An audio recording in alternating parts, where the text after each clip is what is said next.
Hey guys, I hope you're all doing amazing. Thank you for being here.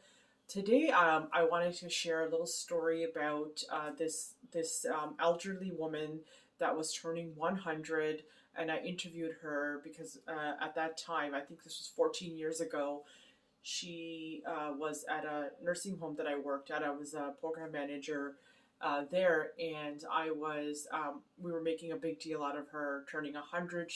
Was so excited to turn 100, and she was really looking forward to it. So we had, the local papers coming in. She was going to get a certificate from Hazel McCallion at the time of turning 100, acknowledging that.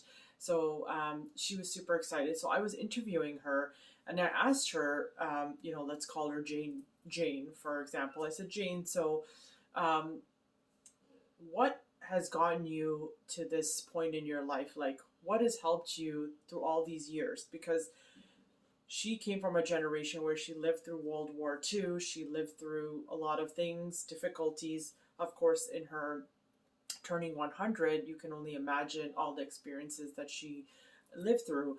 And so I asked her, what is the secret sauce? What is the secret sauce to your life? Because she was quite, her mental faculties were all there. She was in a wheelchair, but she was self propelling. She was doing well. She did her own self care. She was a painter, and she was a very inspiring woman. And so when I interviewed her, she said to me, well, one, I have always been consistent with my faith. And so I asked her, what does that look like? She said, well, I believe for her it was God, but for, it could be anything like believing in something bigger than yourself. So, for her, like I explained, she lived through many, many difficulties in her life, relationships, difficulties in, just life in general. And she said her faith got her through all the hard times.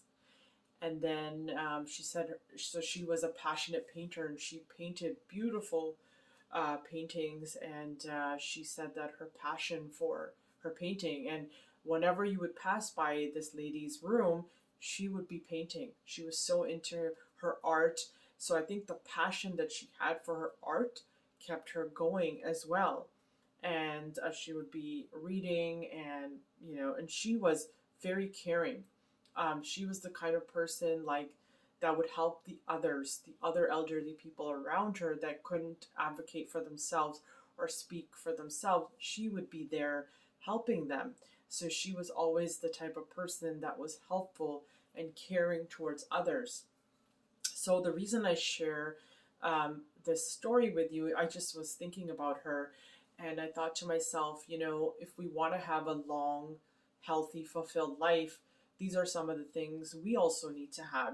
We need to have purpose. So her purpose was her paintings, her art. Her purpose was helping others, caring, being helpful. And we also need to have faith, whether we call it God or we call it universe or whatever it is, something bigger than ourselves that, when we are going through life's ups and downs, we can connect to that faith that we have deep within to get us through those difficulties and hard times. So we too can come out of it on the other side. Um, so I just wanted to share that with you guys, just to give you a little bit of her wisdom and keep her story alive. And she did pass away after her 100th birthday. We celebrated it. But what brought me a lot of joy with that is that she got to celebrate her 100th birthday, and we celebrated it beautifully. And she went away a very happy woman. So I hope that this message was inspiring for you, and I hope it makes you connect with your faith and your purpose. Hope you have an amazing day. Take care.